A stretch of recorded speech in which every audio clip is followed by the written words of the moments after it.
listening to the #2 kindness podcast in the world, according to FeedSpot.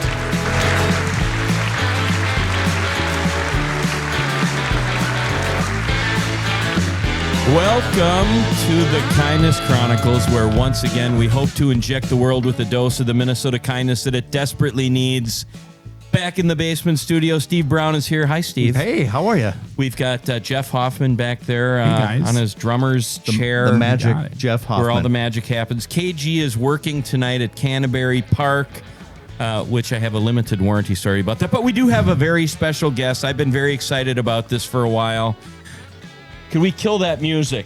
Please, my God. Turn down the junk rock. I want to hear myself talk. I like Johnny Clueless. I do. Yeah, Johnny Clueless is big time. But Steve, why don't you introduce our guest? We've been anticipating this one for a while. Yes, okay. And we've got a special connection with us here, too. So today's guest is someone whose name and band comes up on this show more often than he could ever imagine. If you spent any time around the Minnesota music scene in the mid to late 80s, you probably remember Limited Warranty and all the energy that surrounded the band. Well, this man, Erik Newman, was a young man right smack in the middle of all that energy. And he also was in the dibble. The dibble. The band's lead guitar player, Erik Newman. What makes Erik's story so interesting isn't simply what happened during those years, it's everything that happened afterward. And we'll get into all kinds of stuff about what happened in those years, but because life doesn't always follow the path we imagine. Over the years, Erik has built a career, raised a family, navigated change, rediscovered love, moved halfway across the Pacific, where he's calling us from, and found himself creating music again with his current project, Space Hug. Today, he's with us live from Hawaii at his ranch to talk about all of it. Erik Newman, welcome to the Kindness Chronicles. Great to be here. Yeah. Thank you. I didn't know anybody cared, but it's great to know. Of course you do, man. Well, I'll tell you, people of a certain age really do care, and I might be one of them. We all do, That's man. okay. Yeah. So, Erik, you're in Hawaii, calling us on a link there. Tell us what just area of Hawaii you are again. You told me, but I don't remember. I don't know the island that well, or those islands. Yeah, there's several. Yeah, we're on the Big Island, and we're on the east side, and it's the jungle side. I call it tropical Wisconsin. It's crazy jungle. You kind of carve out we got an acre of land. We've carved it out, cleared it. We've done tons of work, put an orchard in, and Fun. try to get the grass to grow and not the weeds. Just try to make it into something here. How long have you been in Hawaii? Yeah, and there was 3.5 years ago. Oh, So. okay. Yeah, he explained it's kind of off the we- grid there. It's pretty austere in a way for being Hawaii, but Yeah, we have a catchment tank for the water, and then we got solar panels. We're kind of living. We're on a gravel road out in the middle of nowhere, but it's gorgeous. It's not the beach Hawaii that everyone imagines. So it's a different kind of. It's the jungle Hawaii. yeah. So. I want to hear all the differences between Minnesota and Hawaii in a bit, but I want to kind of start here. Can we start with before Hawaii, before Space Hug, your new band, before adulthood complicated and entangled your life? You were a part of an amazing rise to fame band here in Minnesota called Limited Warranty. John, I don't know why it comes up, but maybe it's because glory days in the 80s and Totally. high school days. And Yeah. but it comes Yeah. up a lot, and it was really a important part of us and a lot of our audience. It was about our age in our 50s. And it was a really cool thing to see you guys go. And you guys are young guys. Tell us a little bit first, how you got started in music. What were you, how you got together with these guys and kind of how that kind of started. Yeah.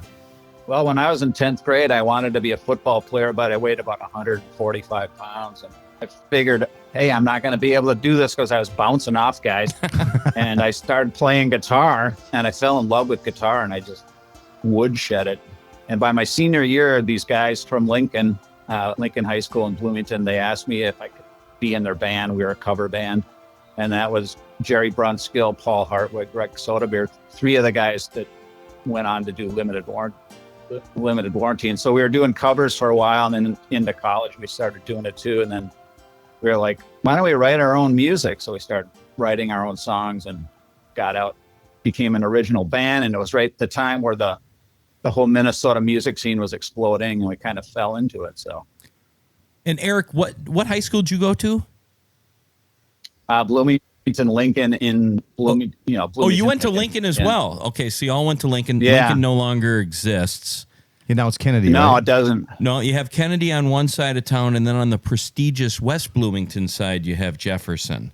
Okay. And Lincoln Yeah. is now like a Ceridian. I think it's a business there, but it's Yeah, real close to Europolis, which is my favorite Euro place on 90th and Penn, but we won't talk about that. So between 10th grade and senior year, I mean, that's a pretty quick learn of guitar. You must have really been shedding and really digging into. Who was Yeah, an influence when you got started? Once you really found guitar, I was listening like Boston and Oh. I don't know, Clapton, just whatever I could get. Led Zeppelin. I would just sit in my basement and try to figure it out.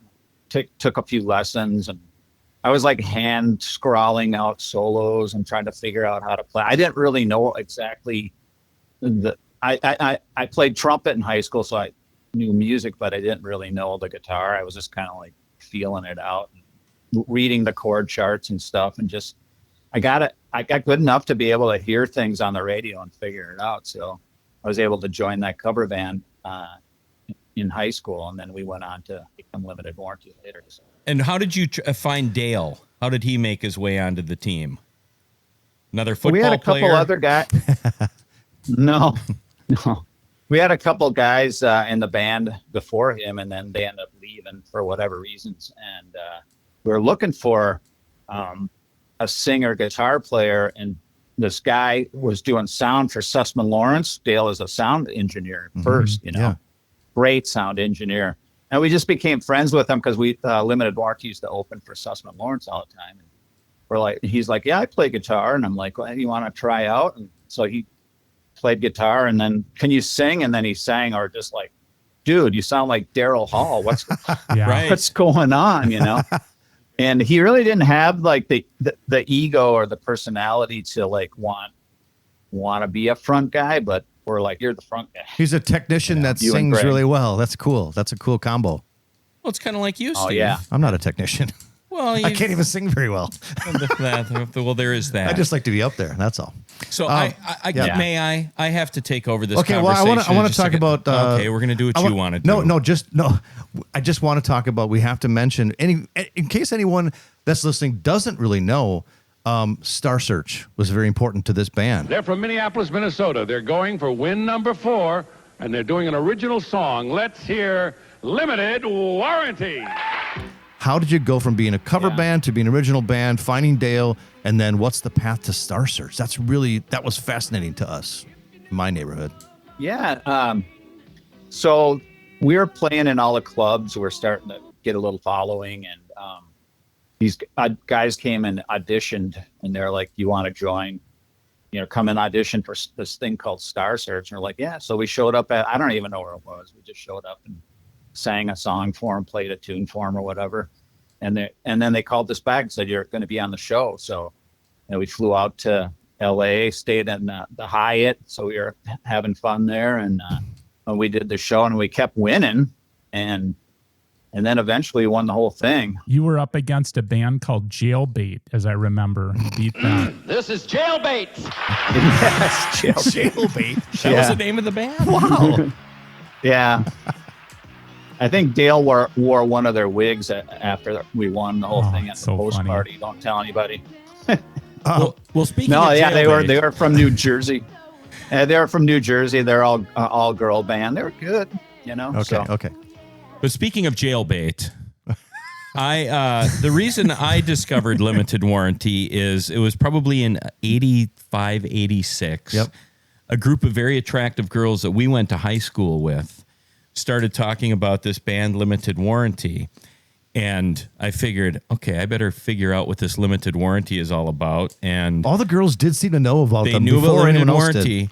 And I actually, I was at Canterbury Downs and was at the racetrack with a buddy of mine. and your drummer Jerry was at the track, and I don't know and started talking to him, and I didn't recognize him as the drummer from the band, but all of a sudden he mentioned something about being the drummer for this band, and through some weird deal, somehow I ended up being like a security guy with a couple of other football players at a concert that you guys did at the Metrodome. Like I literally, thing. With a brand new recording contract from Atlantic Records, limited warranty.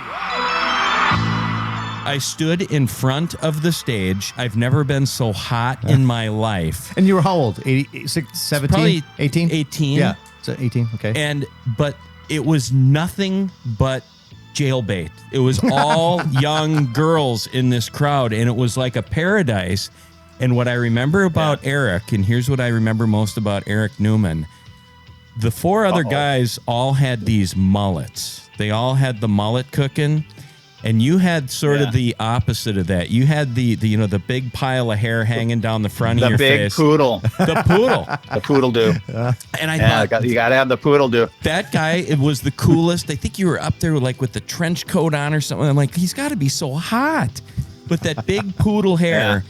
But no, I know the words to every song. You guys represented our state really well. Clean cut. I think that's part of the draw for a lot of people in Minnesota. And they were good looking, and that's why the girls like to go. Well, I think they were, from what my perspective was, you guys are marketed as the Minnesota's Duran Duran, basically. You were great looking guys playing sort of cool like modern that, pop music. Yeah. Let's let Erik explain. We're all telling him. We got way into we were into the new wave that came over from Europe, Echo and the Bunnymen. Duran Duran and bands like Flock of Seagulls and stuff like that. We were just like into the new thing, and everyone was so kind of tired out of like disco and rock. They were just kind of like, the kids wanted something new and fresh, so it was like bright clothes and poodle doos, and I don't know, it was kind of weird, but it was fun. So I have a we question. got right into it. I think some of the critics didn't like the fact that we were kind of like flowing along with that, but that's okay. We're just young kids having a good time. Well, that's my question. About what age were you when you guys were after Star Search, when you started really kind of touring and kind of making stuff happen? About what age were you? What range? I'm trying to think. I was in my early 20s. Okay, so you're young. I graduated from. Yeah. I graduated from the U of M, and I got on a plane the next week and flew to England to do our album. So I was trying to finish school while I was doing all these gigs. It was crazy. So driving cool. all What night. did you get a degree in?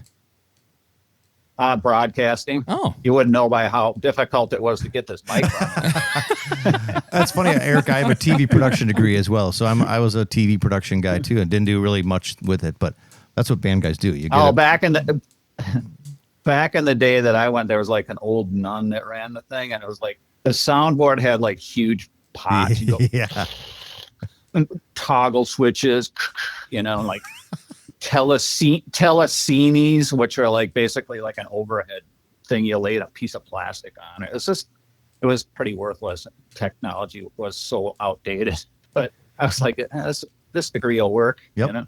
You guys toured with a bunch of different, heavy duty bands, artists.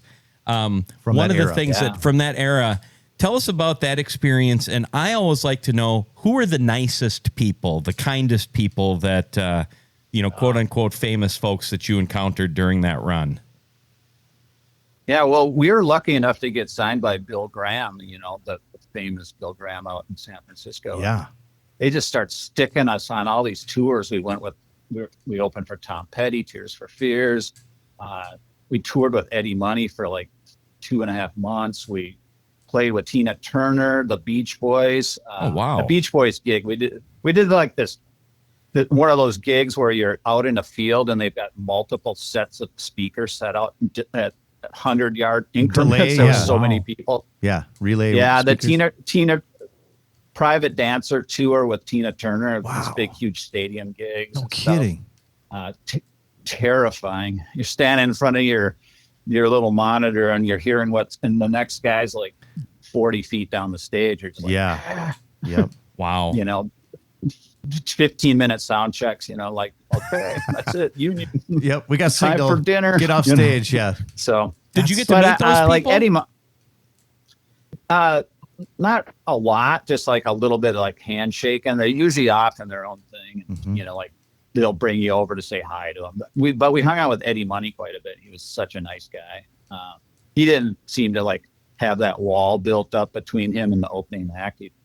He'd sit at the bar and have a beer with us and stuff afterwards. He was an ex-cop before becoming a singer, but yeah, he seemed like a nice guy. I love his song, I Want to Go Back. Yeah, no, he's a good songwriter, a great guy, and most of the other ones we didn't really get to meet.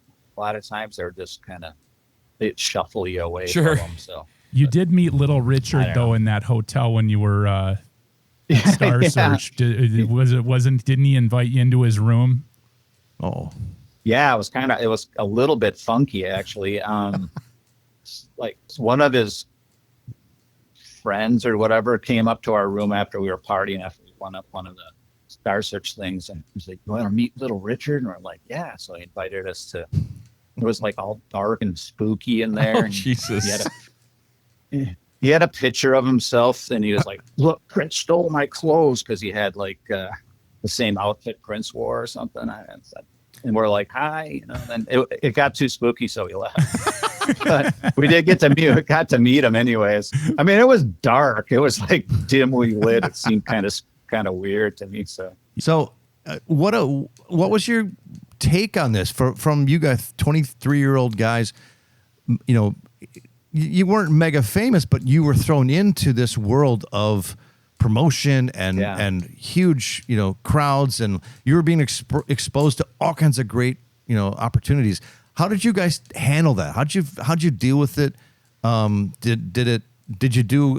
Did it work as in like the Beatles did it, in that they got really famous and they had each other? It wasn't so crushing. It was just like a fun ride. Like how did you guys go through that? I'm really curious. Yeah, no, I think we all knew where we came from, kind of central Bloomington, special.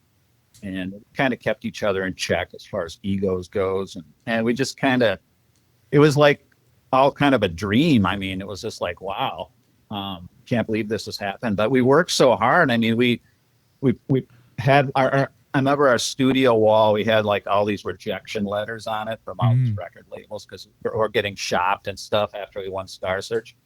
And then we did this video, this is serious video, where there was just thousands of girls and guys screaming, and Atlantic saw that, signed us. But we felt lucky the whole time, and we worked really hard. We didn't have a lot of radio promotion, so we jumped in a bus and just went from radio station to radio station. Yeah, there it is. And I remember that song very well. Yeah, and it was weird even in Minnesota. Like, I remember this is serious. We did the record and we brought it to LOL and KDWB. We were playing at bars for like maybe a couple hundred people, and that record got on those stations so much it was like the #1 requested song. And like the next gig we did at like the Caboose, you couldn't even get in there. Oh, it was, awesome. I remember that line down the block, and it was just weird. All of a sudden, people are grabbing at your clothes and doing like it was strange how we in the Twin Cities we kind of got jacked up on a pedestal just because of the airplay, and then the rest of the world were just an opening act, so it's just kind of like you're trying to make hay and make some new fans. And you and I talked a little bit in the pre-conversation. It was a different era, is when original music was just starting to be really encouraged, and it continued for quite a while after that, but originality was key. And what wasn't really common was to get a local band to get on the radio. That was a huge deal. I remember being very excited about that alone. And I think I didn't even know if I had a band at that point, but I thought that was so cool. And it was everywhere. Those couple summers, 85, 86, 87. And the victory line after that was big. But this is serious. I have a question. The video, I was at a hotel event in Minneapolis. And did you shoot the video there? Because I was with you. Yeah, it was at the Radisson. Yeah, I was there. I think in Bloomington. Yeah. Yeah, I was and there. And I remember because it was in between like the time that we were kind of just another band in town. So when the radio station was playing it, so we didn't really know how many people were going to show up. And we showed up and we got out, like they rented this limo because they wanted to shot. I remember. And we got out and we just got mauled. Yep. We got like our clothes got torn off. The cameraman got knocked down. Like if you look at the footage, it's like. Yeah, there was and then we went into that place and we had to like hide. And then we did the video and people were passing out because they're getting pushed on the stage. Jesus. It was just like, what? And we're like, what's going on? I mean, we just played like Duffy's a couple of weeks ago for 200 people, you know. What a crazy thing. And yes, I think you played the song like 4 times in a row, and it was just, people were just crazy about it. Even if you played it a million times, you shot it. And that was my first, experience, like seeing a band shoot a video. I was like, oh, this is really cool. So yeah, my friend Jenny Borgestedt brought me there. She wanted me to, she knew all about the band. So I'm in the old people business. So I spend a lot of time looking at the obituaries. And when I came across the fact that your bandmate Dale passed away a while back, that was a real eye opener. It's like, oh my God, we're getting old. You know, are you still in contact with the other guys from the band? A little bit, not as much as I probably should be. Well, you're in Hawaii. Yeah, you're a little far away. Yeah, it's weird having moved here. It was a big decision to come here. And it has kind of cut off those ties. I still consider myself kind of a Minnesotan. I'm always looking at Minnesota stuff, checking out the Vikings. I love the sports teams, and my friends are all there. Like a lot of my friends are making some new friends here, but it's different. So why Hawaii? I'd gotten divorced, and I was going through a transition, and I was playing guitar, just this cover band, and I met my wife, and like, we started hanging out, and then we got married, and we're living in Bloomington, and she's like, I always wanted to move. And I'm like, I always did too. I always wanted to get out of the snow. I love the people in Minnesota, but winter was just grinding on me. I was like, I can't take it anymore. So by April, when it's still snowing, I'm like, stop. Yeah, I'm with you. And I was just kind of open to an adventure, I kind of wanted, and she said, do you want to move to Hawaii? Because I got a friend that lives there. One of our good friends here lives like 10 blocks away from us. So, and I was like, yeah, let's do it, and I just changed into everything. So I was like, got married to a woman, had 2 kids. So I had 2 9-year-olds. And, oh boy. That's really different. Yeah. I'm tired. See the line. Soccer games. Anyways, and you're busy now. Yeah. There's soccer players, and I'm just living this completely different life, and I'm always up for adventure. I mean, I was in a rock band for 20 years, so I kind of need change and things to happen to keep life exciting. No kidding. I had lunch today with a guy who moved out to Hawaii for work, and he had 2 twin sons, and his wife had them go to a casting call for the rebooted Hawaii Five-0. Okay. And the twins they were 9, I think, at the time. Wow. And they were Dano's son.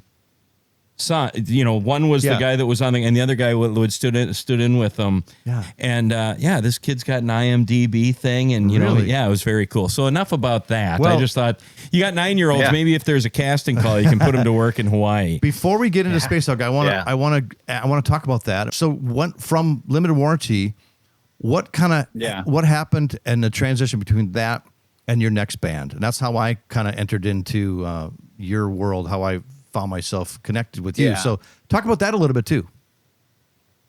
Well, limited warranty, finally, we kind of split up just because, I don't know, that everything was changing and people wanted to do other stuff. Like we just decided to move on.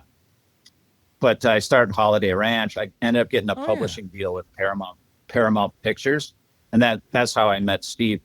Yeah, and I did Holiday Ranch for 10 years. I mean, we played. Steve knows what it's like with the booking agency. Just put you on the road. We played every college you could imagine, everywhere, and lots of club gigs. But we kept going through singers and different players, and finally kind of petered out. And then I was kind of burned out on the whole thing because I was running it, and I was like, I'm tired of doing all the work. Yeah, it's a lot of work. So, I'm just going to move on with my life and try something else, I kind of just sold all my stuff, chilled out. And for about 10 years, I got married, previous wife, and lived in St. Paul. And I was like into my church that I was going to at the time. And I took up painting and did painting and just kind of living a quiet St. Paul life for a while. Then I got the itch again to start playing and stuff. Eventually got divorced and then remarried, and it's basically boy, you're changing gears. And you didn't sell all your guitars though, Erik. You would have kept a guitar or two, right? You just probably I have too many guitars. Okay. I was collecting them for a while, and I was just like, oh, now I've got more than half of them are in Minnesota still at my brother's, and half of them are here. So there's a number of musicians I've heard where they'll take a hiatus a little bit. Just, I need a break from it. No, they'll take up another creative act. So the painting, there's a guy, other drummer named Bill Bruford who did that for a while. He was in Yes for a long time, but now he's drumming again, and I'm glad he is, but I get it. Sometimes you got to take a break. So you mentioned the college shows with Holiday Ranch. So I was working at St. Cloud State for the catering group. It was my college job, one of my jobs. And you and Karen, as a duo, Holiday Ranch duo, came and played. And I was like, wow, there wasn't a lot of people there, but I was like helping with catering. And I started talking to you guys. And I just was really impressed with the music and Karen's voice and your songs and your guitar playing. And I kind of started following you. Then I turned 21 and I went to the Caboose and I saw you in my early days of, getting into the bar and like, oh my God, I love this band. I already had met them before. I knew who you were from Holiday Ranch or from Limited Warranty. So I kind of followed. Right. And in the same time I was forming my band, and I felt like I was we were ready to move on to the Twin Cities. And I called Erik. I think I found your number through a booking agency or something. And I said, I called him cold out of the blue. And I said, here's who I am and here's my band. I'm going to send you a tape. Would you be interested, if you like it, be interested in letting us open up for you? And it was just like a blank, I don't know, maybe I sent a letter or something. I don't know, but he called me at my parents' house. Oh, no. And I was so excited to get a call from this guy saying, yeah, you guys sound like you're good. Let's do it. That's so nice. In my mind, an opening spot was a big deal. It's really not. It's just like we just filled some space for him. But he didn't have to call me back. Go, yeah, let's try it. And man, we had such a great time. We brought all of our people from St. Cloud to it was O'Gara's, Erik, one of the first places we played together. And then we continued a few different times we played shows with them. And I've always just appreciated that chance he gave us to get out in front of some people, and it was great. So anyway, Holiday Ranch was one of my favorites, and they still continued for a long time after that. I kept going out. I started playing more as well, but I saw him at Concordia Moorhead, and I saw him at the Caboose as well. So you guys were good. Seemed like you kind of latched on to female vocalists ever since. Maybe it just matches really well your guitar playing.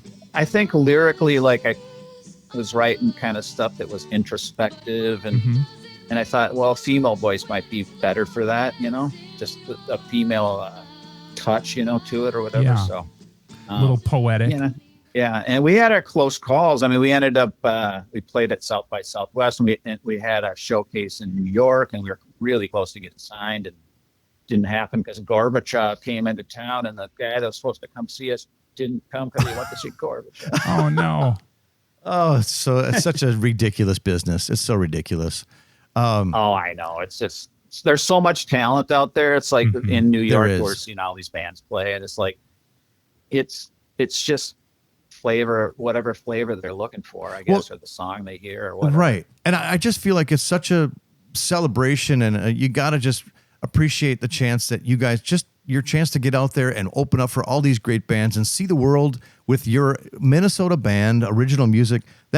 You won. You got to do that. That's really, in the end, that's all that really matters, right? You got this amazing chance to do it, and you got to showcase your talents and your skills and meet a lot of interesting people, even if it was, in the, what's his face in the dark, scary room. Is Holiday Ranch on Spotify? No, we're just the two albums are on. Two of the albums we did are on YouTube. You can just find them on parents play 'em, because so I could tell you that I could put them up there. when Limited Warranty ended up on Spotify, my graduating class, there was a text fury that went around saying Limited Warranty is finally on Spotify. Yeah. So how many? That's great. Yeah, it was it was such great I still have like a Limited Warranty tape, but I don't have a tape player. So it was nice to have you guys on Spotify. Tell us about your wife, your cohort in your new band, and tell us a little bit about her and how you guys, connect over music and how that works. Yeah, we were in a band together called Sawyer's Dream. It was kind of a funky 70s thing, and I was just playing guitar. I just wanted to get into something where I could play guitar, not songwrite, not be involved in rock. Yeah, just play, just enjoy it. Yeah, and it was kind of, I don't know, so. But Adrian was one of the singers, and we were friends. We just became friends. Mm-hmm. She was married. I was married. Everybody was cool. And then sort of at the same time, we just both kind of were falling out of our marriages. And then we both got divorced separately. And then she was, it was during COVID. I lost my job, and we were friends. We were talking, and she's like, I need someone to watch my kids for me when I'm working. I can pay you, And I'm like, I need money because I just lost my job. And so I was the Manny, and sweet. It's like a movie. So I was the Manny, and then it is, and the kids love me, and you were nervous. I heard friendship just kept growing. Yeah, it was it was terrifying. I mean, they were 3, I think. Oh, Jesus. 3.5. And I'm downstairs with them, okay, let's do drumming, walk behind me, and it's I look at the clock, that took 15 minutes. Now what do I do? It's 3-year-olds are rough. The blocks. Yeah. It's by lunchtime, I was exhausted. Oh my God, these kids are insane. But over time, I was Mr. Erik, and I would take them out in the yard and ride them on my back and play in the yard with them and stuff. And we just became close, it was cool. And they look forward to seeing me. And then we just kind of developed this relationship. And then we ended up getting married and so cool. Moving into her house. I sold my house, and then we did the Hawaii thing. We actually bought the Hawaii house sight unseen. Their friends just showing us pictures of it. And we had to wait 2 years to go there. So we were renting it and just praying it didn't get burned down or something. But it was nice to have and then we had this knowledge of when we were leaving. And I remember I was working at a flower distributor, I was a accounts receivable guy or whatever. And I just look at my Hawaii house every once in a while and go, someday I'm out of here. You had a goal. Yeah. And we finally got here. We drove across. Her and I drove all the way across the United States in our car with a cat and a dog. And the cat the whole way. For 5 days. And then we flew across, came here, and it was a disaster. The yard was all full of weeds and big trees and giant grasses growing. It took 2 years to get it into shape, So, but now we're settled in, so it's good. And your wife is in the meeting event world, right? What is her name? Adrian, right? Or Adrian? Adrian, yeah. Yeah, and she works in the event industry for corporations or whatever that bring over people here. So plans their whole trip. Her and I share a lot of contacts. I'm surprised I haven't come in contact. She's the meeting event people. She's avoiding you, Steve. No, the meeting event people are some of my favorite people in the world. I learned so much from the meeting event people that I worked with at Target and other places. But anyway, I'm sure she's an amazing person. It's they say it's one of the most stressful jobs in the world, and after living with someone who does, I think it is. Yeah, it's tough. I mean, there's so many details that you have to have taken care of. You screw something up, they only notice when you do something wrong. So yeah. And so, music scene. Let's talk about Minnesota versus Hawaii. You've explained there's not a huge scene there, but you guys do play a little bit. You try to get some stuff going.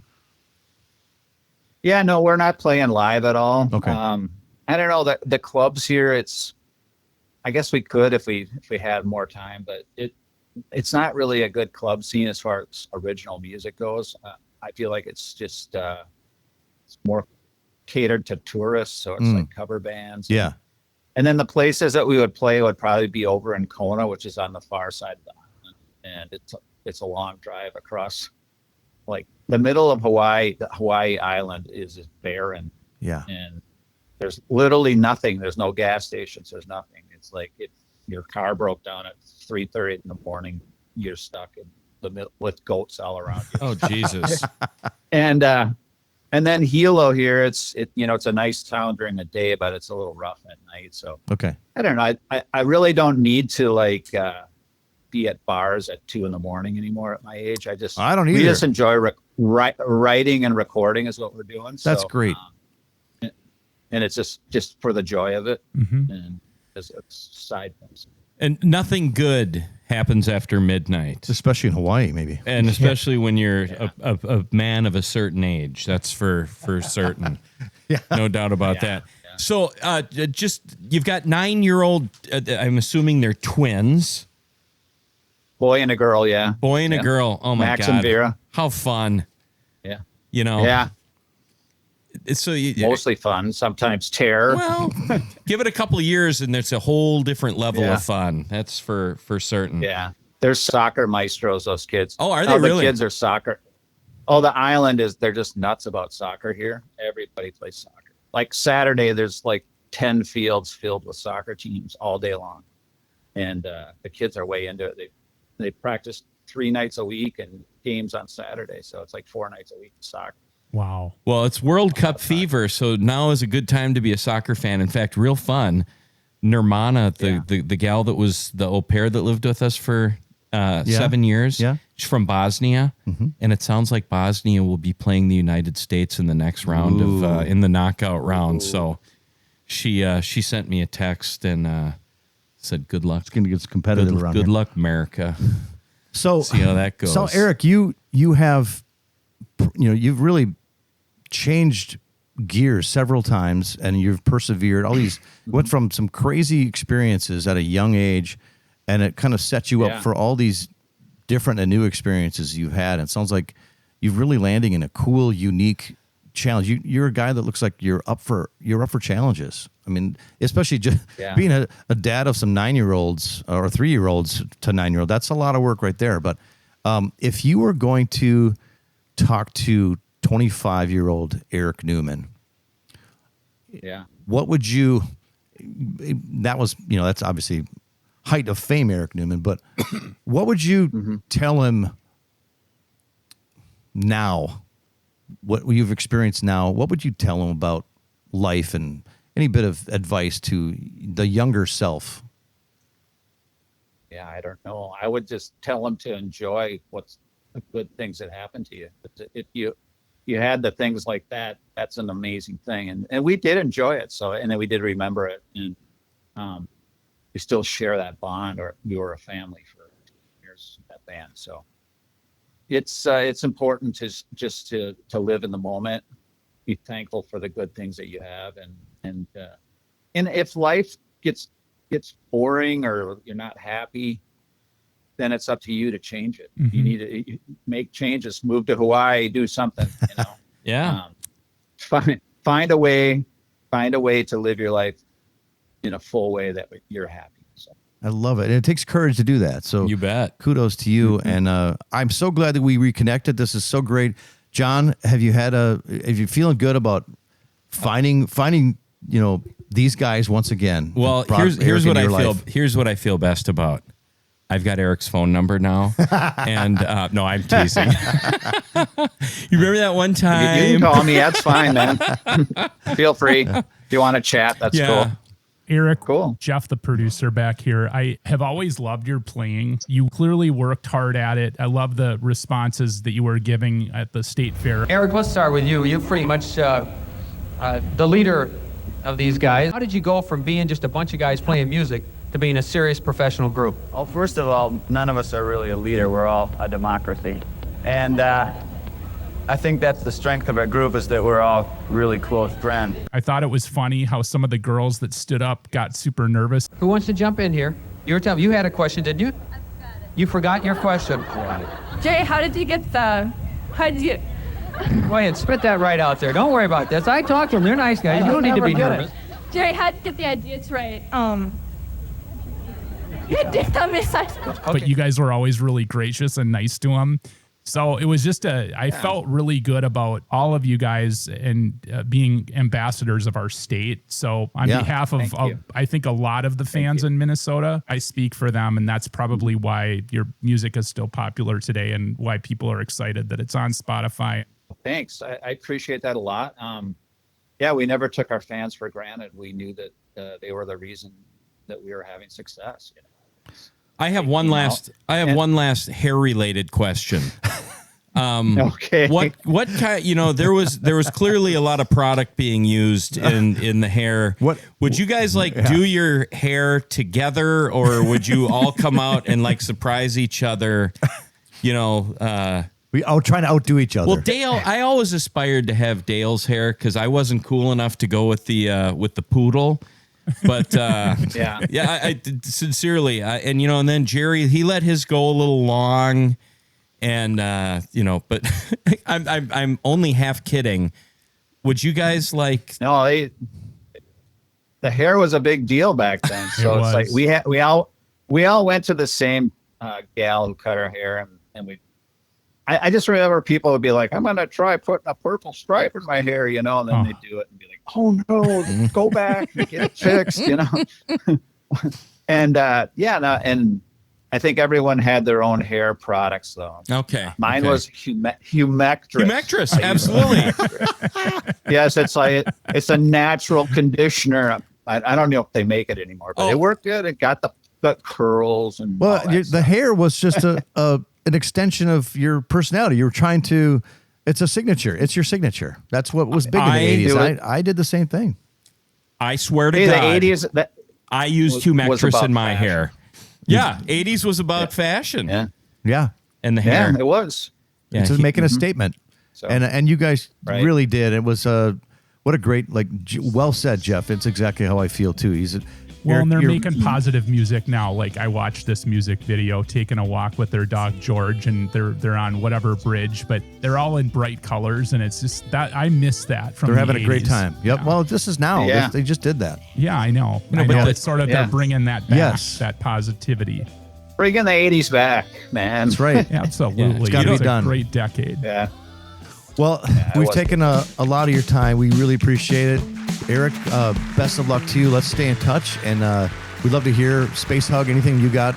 We'll play it. We'll talk about it, and we'll have maybe you and your wife on again at some point just to see how things are going.